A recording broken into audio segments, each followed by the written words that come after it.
Right, who out of you three on the call with me loves noise? Sherri? Not at all. Michael? Not really into it, especially now. I just hear my dog make noises all day. It's very upsetting. John? Is this a joke? It is, John. It is the fact that we don't have noise on this podcast. It's all cancelled. It's the noise cancelling podcast. It's a tech podcast about noise being cancelled. Well, essentially, it's not. It's a tech podcast around technical issues, technical things, tech. And it's stuff that we should be knowledgeable about, that we should be passionate about, and we try to be both, but often fail. I think I've already given away who's on the call with me today, but let's start again. Sherri? I'm Sherri L. Smith, editor-in-chief of Laptop Mag. Hi, I'm Mike Andronico, the editor-in-chief of Tom's Guide. I'm John McCann, editor of TechRadar. And I'm Gareth Beavis, editor-in-chief of TechRadar. Sherri, how are you doing today? Taking it day by day. I made a pizza on my new grill. So excited. What toppings? Fresh mozzarella, basil, prosciutto, and put something else on there. I can't even remember, but it was delicious. It wasn't pineapple, was it? No. Then we're okay. I don't believe in Hawaiian pizza. You can not like it. You can't not believe in it. It exists. Do they? Yes, and they're delicious, and everyone loves them. Michael, how are you doing today? Doing pretty well. Made some pasta last night. Not as exciting as Sherri's pizza, but it was pretty good. And just trying to stay busy, stay sane, playing a lot of Mortal Kombat and Animal Crossing, which is a nice kind of duality. And that's me lately. And I'm trying to run a website too. Oh yeah, that. And John, what did you have for dinner last night? Apparently that's what we talk about now. I got a Taco Bell delivered to my door, which was beautiful, really. And I've been watching some German football or soccer. I had moussaka yesterday. I'm not sure I've ever had moussaka before. Ooh. I couldn't tell you for certain, but I definitely had it, and it was interesting. All right. Anyway, let's talk about the world of tech today. And so we're going to start off. Initially, we were going to be talking about tomorrow's PS5 announcement that was set to be happening from Sony, sort of talking about the gameplay that was going to be coming there. But obviously that's been cancelled, as Sony has said, to allow more important voices to be heard. I think that's obviously an understandable thing right now. It's not the time to be talking about games and gameplay and people celebrating that. But obviously that's going to push it down the line. Yeah, I was excited to talk about this, but something a lot more important has happened in the U.S. We're currently witnessing unprecedented protests in relation to the killings of African-American men and women at the hands of basically racist ideologies and excessive police brutality. And it's just gotten to a point where people around the country and around the world, which is even more amazing, are saying enough is enough, that indeed Black lives do matter. It's been a roller coaster. What I can say is that it touches on a fear that you never really want to acknowledge openly, but I have to acknowledge this fear. I am a Black woman, and I have a Black dad and a brother and a boyfriend and cousins and friends that at any given point, no matter what they wear, can fit a description. Hell, I can fit a description just because I exist in a tech space and I talk to people that, if you look at how I look and you have a racial bias, you would think that I don't belong there. Of course, nobody's tomorrow is promise, but it's just a little more real when you are a Black or a brown person. So obviously we're part of Future Publishing, which is obviously the publishing house that has Laptop Mag, Tom's Guide, TechRadar, Games Radar and PC Gamer. A lot of the sites have been publishing a lot of content in support of Black Lives Matter. I think there's a lot of education to be done. There's a lot of diversity I think that needs to be improved within both the industry and our sites as well. And I think it's great to see a lot of people committing towards that. But agreed, this is much wider than the tech industry. The fact that Google has changed some stuff because of protests and Sony is postponing these things is obviously something people didn't expect, but I think there's a much wider conversation right now. It's good that we're having these conversations out, and a lot of people in the industry, me included, can learn a lot more, and it's been good to see those resources placed prominently and more easily able to be found. It's not an easy conversation to have, and it's something that, if there could be a silver lining to the loss of life from the people that honestly I pay to serve and protect. If you're in NYC, on the police cars it says courtesy professionalism and respect.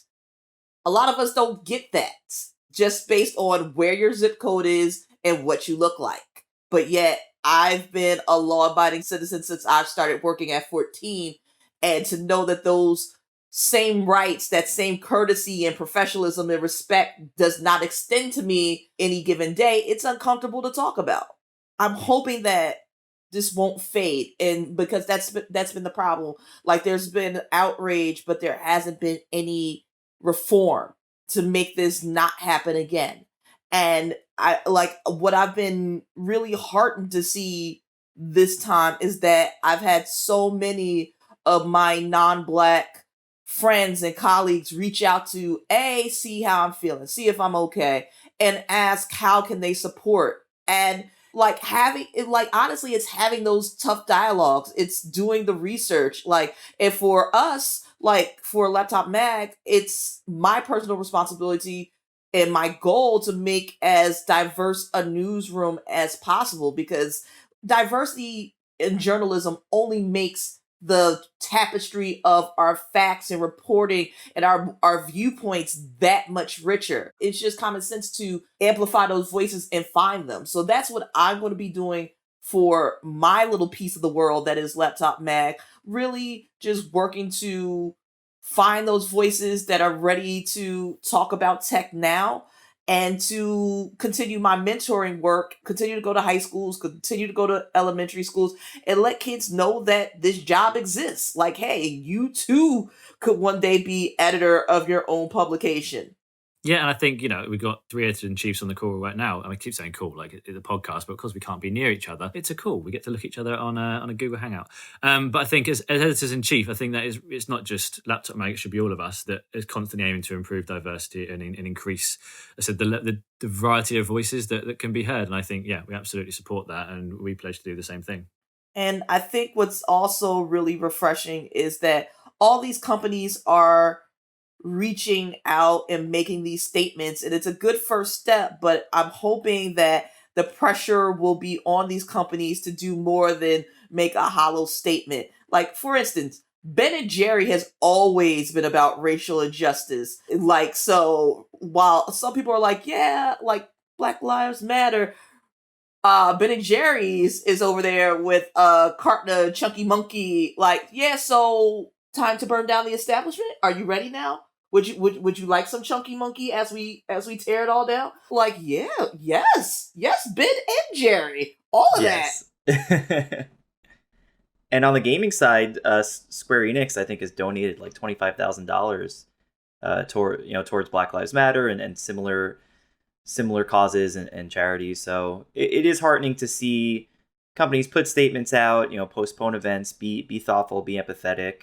But like Sherri said, it's especially encouraging to see the ones that are going beyond just kind of putting the generic statement out and actually putting things into action. You're seeing a lot of people, a lot of influencers on Twitter and streamers and whatnot are doing a great job spotlighting Black streamers, Black YouTubers, and that's something I definitely want to see more of. And as an editor-in-chief, it's definitely a goal of mine, of course, to get more Black voices on the site and just improve our diversity overall. Yeah, and the gaming industry, like you said, has put out a lot of statements, and a lot of people have obviously come out in support. It does beg the question whether E3 would have even happened at this point, and obviously now it's not happening anyway because of the coronavirus. But the fact is, it isn't happening, and the question is actually this still the gaming event? Is this still the thing that is going to be the gaming epicenter of the year going forwards?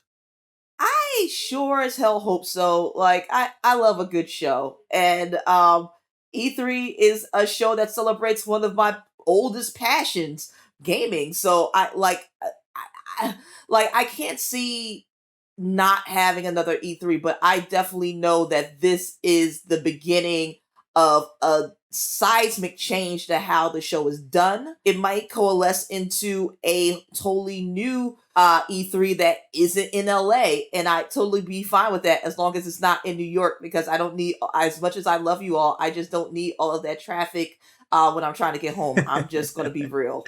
Yes. Yeah, it's interesting because I'm with Sherri. I do love E3. I've been attending for several years, but it has been changing. The past few years, they've tried shifting it to more of a fan-centric event, which especially in the first year was very rough from from an infrastructure standpoint, a lot of foot traffic. But also, and Sherri, I think you might agree with me here. I think the last day of E3 2019 was probably the quietest I've ever seen that show floor. Yes. Obviously, Sony skipped out, which was a big deal.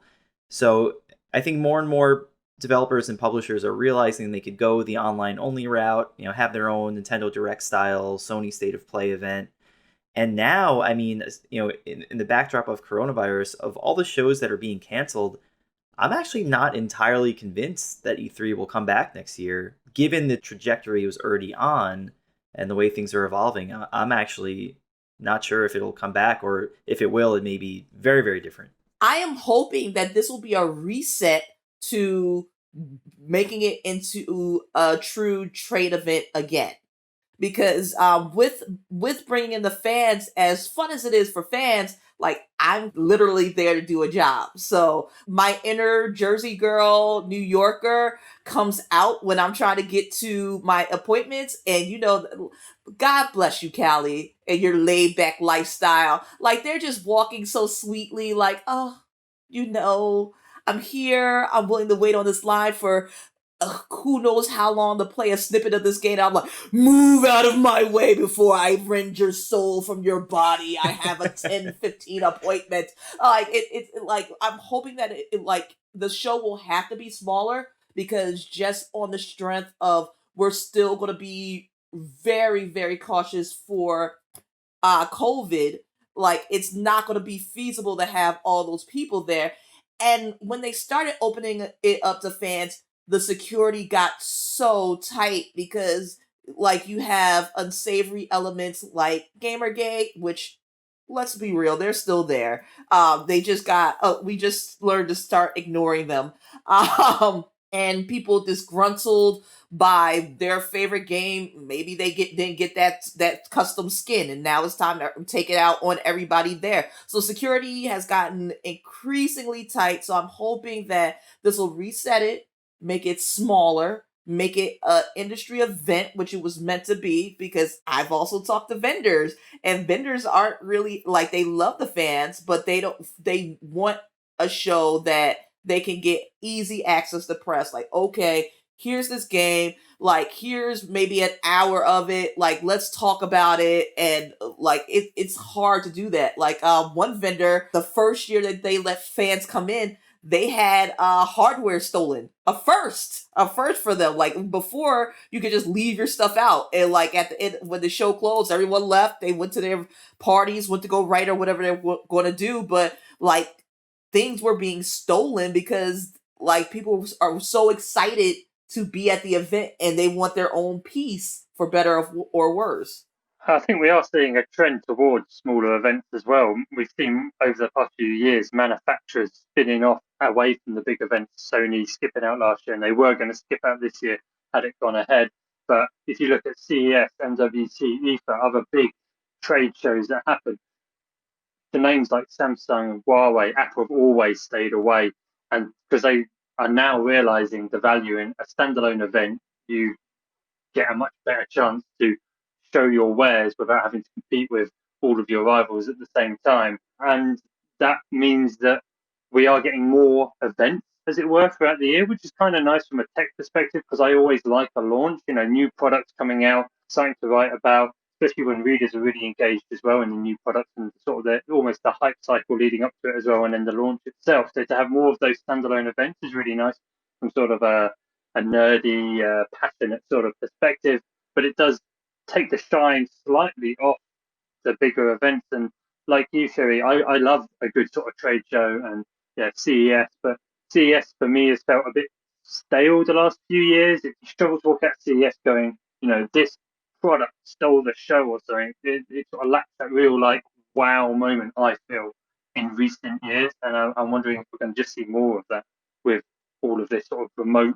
Oh, look, remote works. We don't need to fly, halfway around the world, where we can, quite as easily put a live stream up, save the planet. You got to be careful that Cherie adores CES more than anything that's ever existed. Because you know what? Like, as I'm sitting here really thinking about these shows, like, yes, you have your big heavy hitters, but these are also the shows where you find those weird pieces of tech. And for E3, it's where you find those indie darlings that you'd never know about, or they never know how to contact you any other way unless they have the funding to get a PR person to get their game in front of you. Like, this is like walking down that corridor of Los Angeles Convention Center. Like, you never know. Like, ooh, are you like I saw a game one time where I had to put on a wolf's head, and that was the controller, and it was the most surreal game I've ever played. But I remember that game to this day. I mean, anyone would, I think. If the game is putting on a head of an animal, I think that's a pretty clear message that things aren't normal.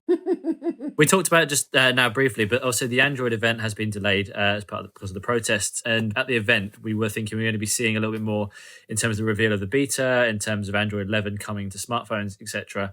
I mean, Michael, what do you think is going to be further down the line there? Yeah, so when we do get the eventual Android event, this was going to be their event to actually officially launch and reveal the beta for the new operating system. And at least from the features we've seen and heard about and looking at leaks, it's looking like a lot of small changes, but things that will add up to pretty good experience. Some of the things we're looking at are things like chat bubbles that can hover regardless of what app you're using, so you could always stay in your text conversation. Things like better app permission controls, so your phone won't constantly ask you for permission to use your camera. You could do allow once, always allow, things like that, things we've seen on other platforms.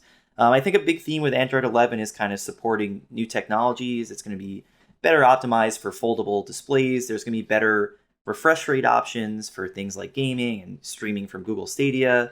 There's some small optimizations under the hood to make it play nicer with 5G.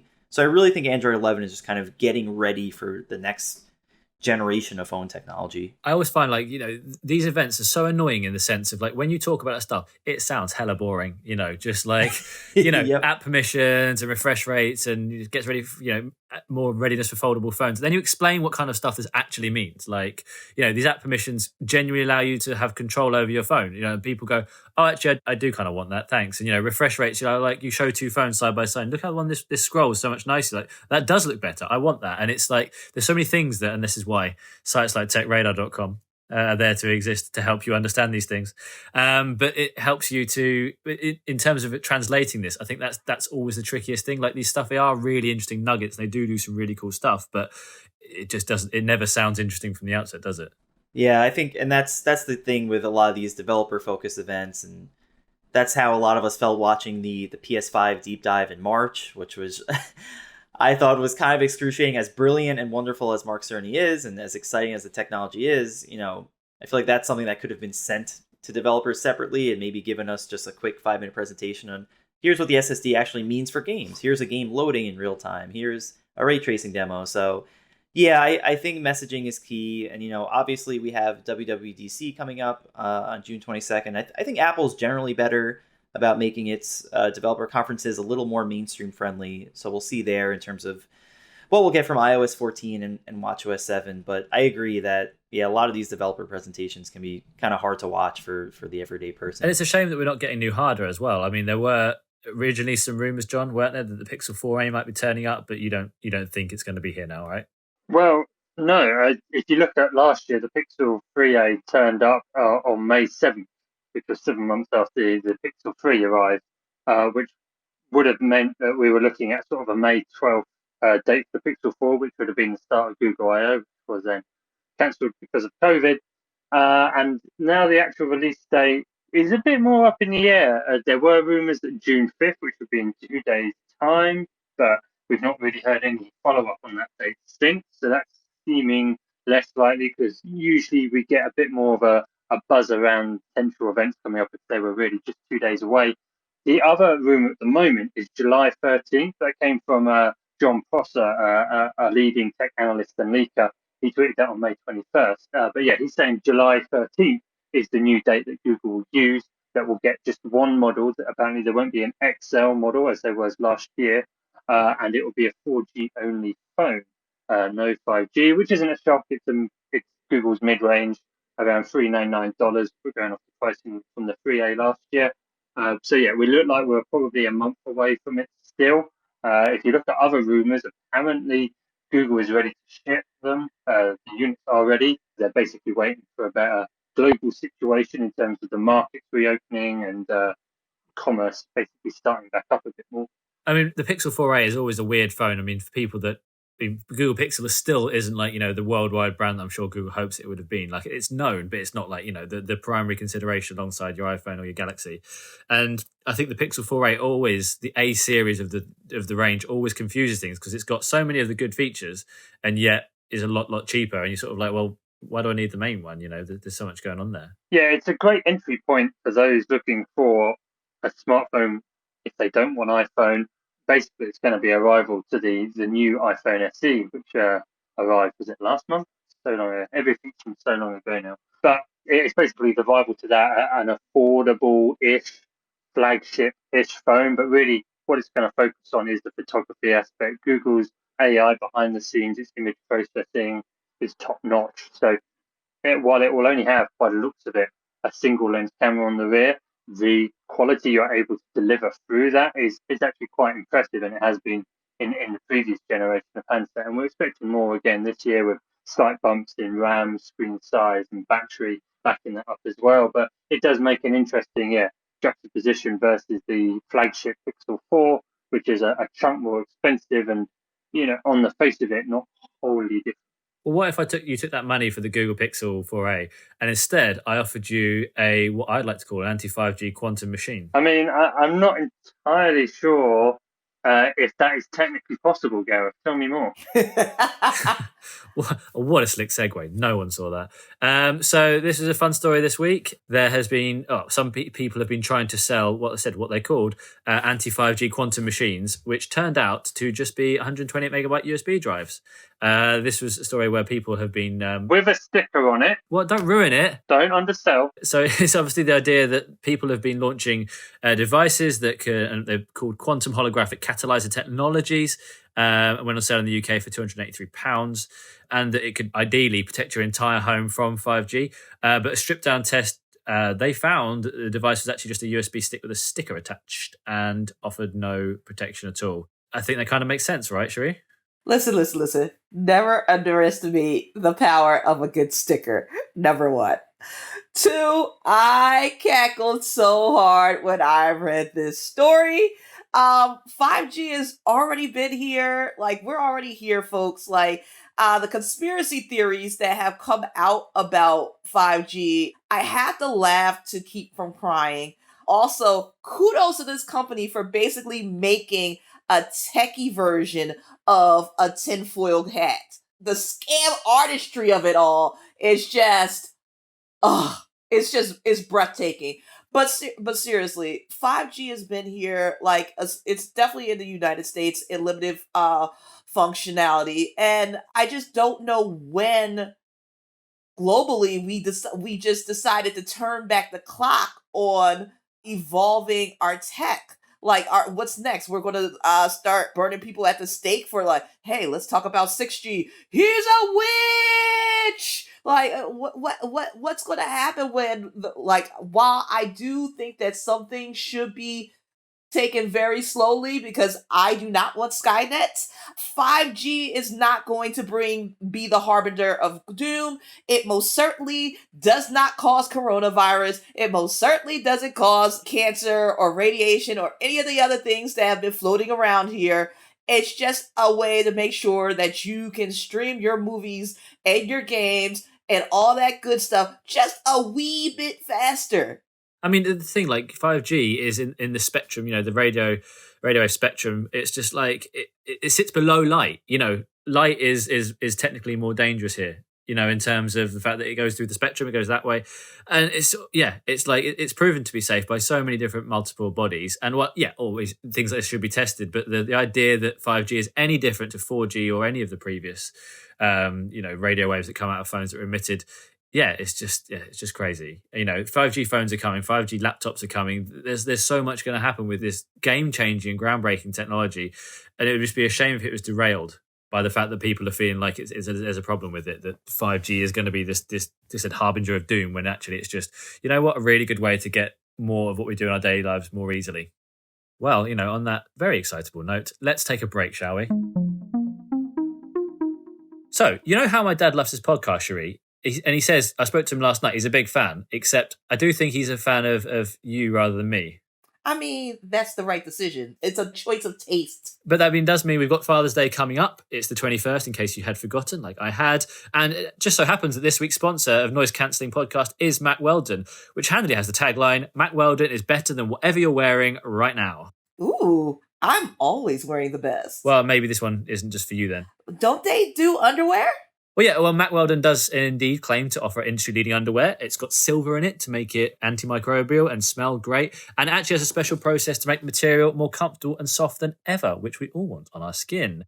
In fact, they want you to be comfortable, so check this out. If you don't like your first pair of underwear, you can keep it, and they will refund you, no questions asked.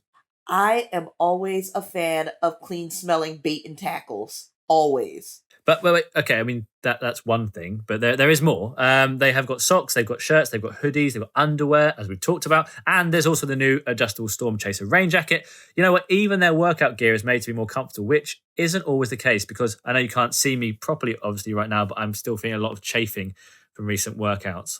Oh, really didn't need to know that. But as soon as you sign up for free, you're level 1. Level 1, who wants to be level 1 in the Weldon Blue loyalty program with free shipping? But get this, you'll move up to level 2 when you purchase $200 worth of products from Mack Weldon. And then, not only will you continue to receive free shipping, but you will also start saving 20% on every order you make for the next year. Plus, get access to new products before they're released to anyone else. Exclusive access rocks, and as well as free gifts added to future orders. Why don't you care about our listeners? What about them? Luckily, listeners, we're here for you too, because you can get 20% off your first order. All you have to do is visit mackweldon.com and enter the promo code NOISE. That's MACKWELDON.com and enter the promo code NOISE. I'm getting your dad some underwear for Father's Day. Right, we are back, and we are here with the reviews, the releases. Sherri, where are we going? We're going to the labs. We're going to reviews. We're going to talk about laptops, tablets, and consoles, and whatever else we choose. Reviews. Well, we've had a couple of good reviews this week. First of all, on TechRadar, we have had the Sony Xperia 1-2 review. I don't know how many of you guys have tried this phone, have seen this phone. I have not. I just realized last week that Sony's still making phones. Yeah, thank you. Thank you for saying that. But I mean, I suppose that's one of those things. It's a divide across the pond again. Over in England, Sony phones are still a really big thing, right, John? Kinda, but they're not as prolific as maybe they once were. But with the Sony Xperia 1 Mark II, as they like to call it, they could be back with a little bit of a bang. It's a great little package. It's got a better battery than a few Sony Xperia flagships had previously, so that's a big tick. The 4K screen may seem excessive on a phone, but it really is quite something to behold when you've got some really good 4K HDR footage running on there. It's got a 3.5mm headphone jack. That's pretty rare these days. And it's got great camera around the back. That name, the Mark II, that is taken from Sony's line of full cameras. And it's just another nod that, they've got some really impressive tech in the camera department on this phone. There are a few caveats. One, it's really expensive. And when we say that, we're talking top-end Samsung iPhone levels, probably around $1,000 kind of price. So it's going to be one for the people with a little bit of extra cash in their pocket. And also, it's aimed at a smaller demographic. Sony have been quite open at saying it's not for everyone.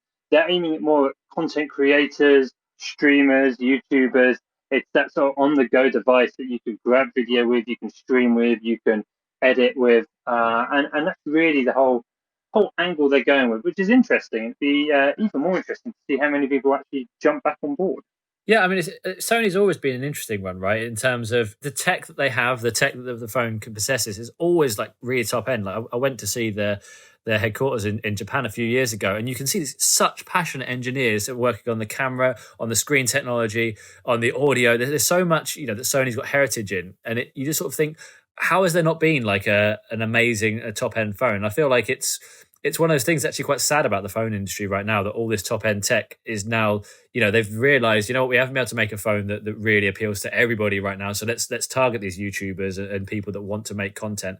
And I feel like actually it's pretty good for that. The design is kind of crazy. And you know what? I still can't really get on board with the 4K screen on a phone, because there's so many people out there that have just got to like used to having an HD screen. Like there's so much content on the airwaves that is still in SD. We're chucking 4K resolution on the phone. I mean, does it really make that much of a difference? If you put it side by side, it does. You can genuinely see the difference. And with the likes of Netflix and Prime Video offering up now a decent quantity of 4K HDR content as well, it's not difficult anymore to find that sort of stuff. When Sony first kicked out its first 4K display smartphone, there was maybe 5 things that you could properly watch in 4K on it. But now it's really easy. So it does make a difference. And yeah, it is absolutely a luxury rather than an essential. But if you're willing to pay top dollar for a phone and you're looking for maybe something a bit different, and you really want, a really, really good screen, and you really care about sort of that crisp detail, it gives you much more depth as well in the picture. It is a lovely, lovely display. But yeah, obviously you'll have to weigh it up whether it's right or not for you. It is $1,200, admittedly. But I feel like, Sherri, are you more excited now we've talked about the great tech on side, or are you just like, nah? I've always been a fan of Sony phones, and I'm sad that we don't get them anymore in the States. Like, they were always these weirdly shaped devices, but they always had some of the best camera tech in it. And I think Andronico would agree, as TG does a lot of smartphone camera face-offs. I would love to see how Sony compares against the likes of the iPhone and the Pixel and the Galaxy, because like you're right, you're getting these top of the line phones with these top of Sony takes so much detail and time and concern into these phones, and it was they never really took off here because they would always go for exclusive contracts with carriers, which is never a way to go if you want to go mainstream with your phone. I don't know why this is still a thing. It should never be a thing. It really helps Apple and Samsung really get a corner, basically take the lion's share of the smartphone market. Like, don't do this. Like, there needs to be phone diversity. There needs to be diversity in all things. Like, people want choices. Like, right now, it's either your Samsung or your Apple. There should be more than that, and maybe a little bit of Pixel. Maybe you're a Pixel. I don't know. But let's give you guys something to talk about. HBO Max. That's something that's been big over there in England. No, really? Yeah. So HBO Max is out. Our review is underway. We have checked out some of the individual shows, but yeah, this is HBO's big new streaming service, taking on the likes of Netflix and Disney Plus. And I think where HBO Max really stands out right now is the back catalog. This is where you can watch all of Friends, all of Fresh Prince of Bel-Air, all of Game of Thrones. I'm back in. Yeah, exactly. Sold. Fresh Prince, I'm back. That's a lot of people are signing up for that very reason. I think it's a little weak on original content right now. We have checked out some of the launch shows, including Love Life with Anna Kendrick, which turned out to be a just fine romantic drama story. Our streaming editor, Henry Casey, was very pleasantly surprised by the new Elmo show. So for anyone who has children or is like me and just a big child at heart, that's worth checking out. I like the fact that Henry had expectations for Elmo. He was like, you know what? I've had some thoughts and this is how I think it's going to be. And he's like, what? This has defied expectations. Yeah, he wrote all about it on tomsky.com. So there's some good stuff on there. There's great back catalog, some solid new shows, but it doesn't really have it's Mandalorian just yet. I think that's going to change. We have things like the Game of Thrones prequel show on the way. We have, of course, Zack Snyder's Justice League coming next year, which I am actually looking forward to watching, if for no other reason than morbid curiosity. So I think it'll get there. It has run into some roadblocks, though, the biggest of which being that you still can't watch it on Roku, which is kind of bonkers because Roku, of course, one of the biggest, most adopted streaming platforms in the world. And I think that has to do with some kind of behind-the-scenes stuff, them just not coming to an agreement. So there's that. I think there's still some confusion about what's the difference between HBO Max, HBO Now, HBO Go. I think as it stands, basically if you have HBO Now, which is the other standalone streaming service, you just get HBO Max for free. Then there's all these different connections and loopholes. So I think some of the brand confusion and some of the issues on platforms are, making some people upset. But in general, it seems like it's off to a solid start. Doesn't really have that much must-watch new exclusive show just yet, but I think it'll get there. Side note, I found out the other day that Jaden Smith, Will Smith's son, obviously, has made a water company called Just Water. I didn't know that.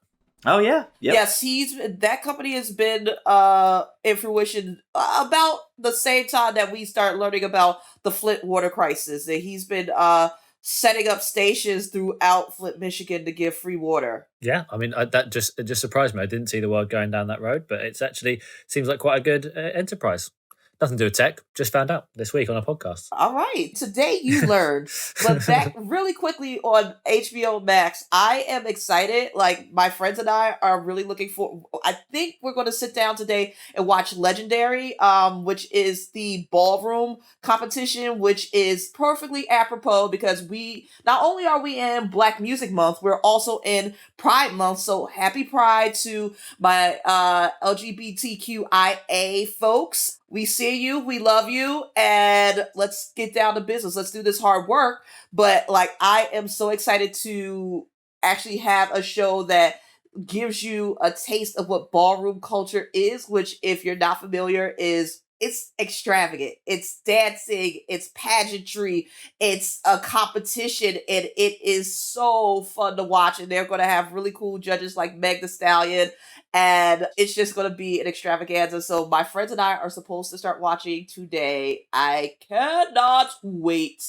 Also, HBO Max, thank you for all the DC stuff, so I can have a place to catch up on everything. So now I can do Harley Quinn and all that other stuff that I've been meaning to do. Right. Well, I feel like HBO Max I now feel guilty that we don't have it over here. Or guilty, I just feel sad. I like pageantry. I like it a lot. And I wish I had more of it in my life.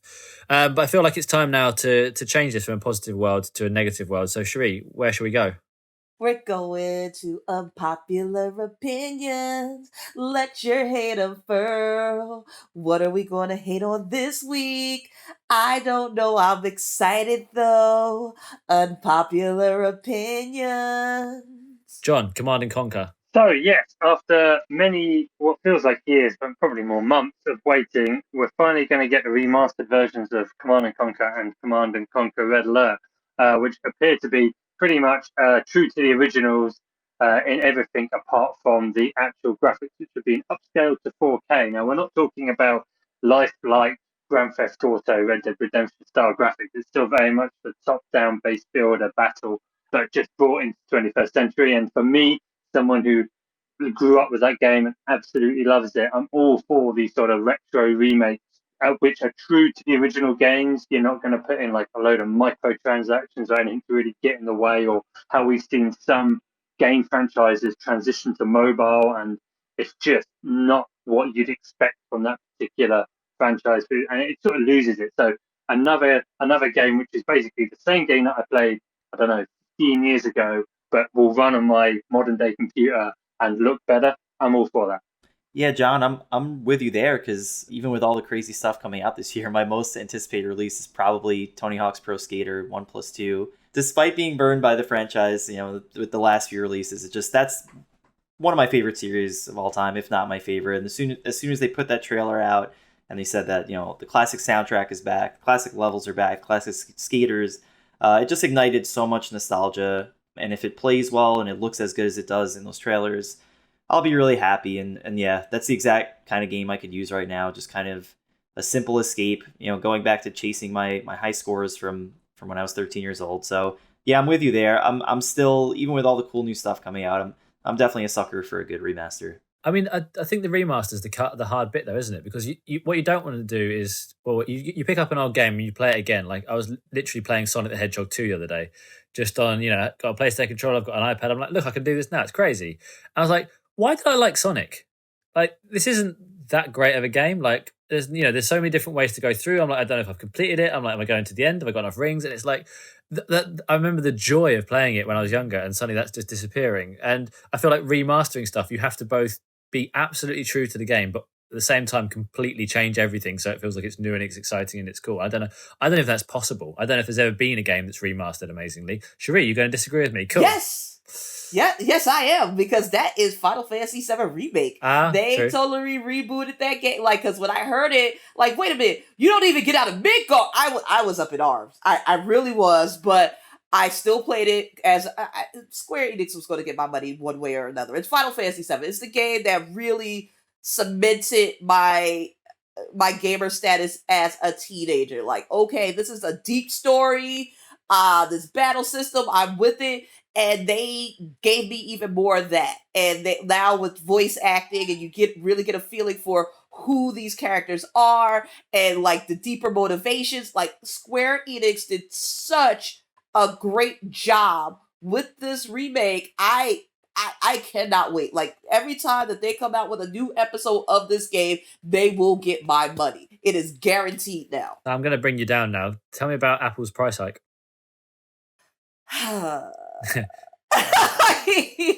So Apple decided to, like, if you need more RAM, you're going to pay a hefty price for it. So if you want to go from 8 gigs to 16 gigs, you're going to pay $200 for the privilege. So that basically means that the base model of the MacBook Pro that was $13.99 is now $14.99, and I don't understand why, especially since you're still stuck with 8th gen processors. We are literally on 10th gen, and we're going to start talking about 11th gen very, very soon, but yet Apple is going for this horrendous cash grab, and I think it's basically to push you towards buying the more expensive, more up-to-date MacBook Pros, which is it's just a scumbag move, Apple. It really is, man. I mean, let's not forget, this is from the company that's selling you a set of wheels for $699. It's very true. Did you guys watch the video of those wheels on a skateboard? Yes, I did. Yeah, someone bolted them onto an actual skateboard and then try, with all the wheels going all different, same omnidirectional. It's amazing. You like Tony Hawk's Skater, like someone trying to do a kickflip with that and then nearly just kill themselves because it goes sideways. It's incredible. Oh, that sounds amazing. I have to check that out. It just irks me that Apple is still playing this nickel and dime game. They've been doing it with the iPhone, and I thought that they had stopped, because remember, for years after everyone else was doing 16 gigs as the norm for storage, Apple did 8 gigs for a year, like at least 2 or 3 years afterwards, before the uproar finally got to them, like, stop it, Apple. And they're like, all right, fine. And now it just seems like they're receding or like just de-evolving back to that. I don't know if it's a COVID thing. I don't know if it's an aggressive money grab, but it absolutely feels that way. Like, nobody should be paying $14.99 just to get more RAM. That's just ridiculous to me. Well, I was going to end today's podcast, which has been going for a very long time. Thank you for still listening. With a new section, which I was going to call Thoughts from Dad, because I talked to my dad in the week and he gives me good feedback on the podcast. So this week I was like, right, I'm going to give him some. This feedback this week, that's fine. Love it. Great. Thanks, Dad. All right. No, yeah, last week. No, it's fine. Dad's earning that underwear gift. He was like, you going to talk more about space? And I was like, no, we haven't got Chelsea from space.com on, so we don't know enough. But that's his feedback. So hopefully this feature will come better, and when he's listening, he'll have some more detailed thoughts. But last week we were fine, so everyone, well done there. Woo! It definitely needs a Sherri sung intro to your dad's leg, for sure. Oh yeah, I'll figure it out. Cool. Well, thank you very much, guys, for being on this podcast. John, did you enjoy your inaugural attempt? Yes, I loved the lack of noise. Thank you. It was cancelled. Michael? Yeah, thanks for having me. I had a great time. And read Tom's Guide. I'm surprised you don't know tomsguide.com/, and then just give a full URL. I thought you were going to work towards that. Yeah, I'll put it in the description. I'll hijack it. Yeah. And Sherri, how about you? Laptop now, laptop forever, laptop the future. But if you want to, of course, go to Laptop Mag, and you absolutely should. We are at www.laptopmag. We're also on Facebook and YouTube. I think we have an Insta. If not, we're going to get an Insta. If you want to find more stuff from me, I am am Miss Smith 11, MISS Smith 11 on Twitter, Instagram, and all the places that your social media needs to be, except TikTok. I'm not ready for TikTok yet. And yeah, thanks for listening. This is awesome, as always. I was trying to find a way to get you so you didn't give out your Twitter handle, but you found just scoot that straight in. Also enjoyed how you did www.laptopmag, but didn't bother with .com. I'm like, I think people have dispensed with www, but it was there anyway. So we're still on the World Wide Web. Once you said that, I kind of had to do it to dig at you. I just, like, it's the troll in me. I can't help it. Well, thank you very much as well from me, Gareth Beavis, editor-in-chief of TechRadar, the bit I always forget. TechRadar.com does have Insta. We also have Twitter, Facebook, and all different bits and pieces for you to check out. The website itself also has content. Please read that. That is very good. And it leaves me to say thank you very much for listening this week. And to remind you that Noise Cancelling Podcast is part of the Audio Boom Originals Network. Please do listen to others on there. There are lots of great different pods to listen to. And please find us on Apple, Spotify, wherever you get your pods. Subscribe. Give us 5 stars if you can. Again, my dad pointed out you can't do it on Spotify, so don't try and do it there. And thank you very much, and we'll see you guys all next week. Bye. Bye. Bye. Bye!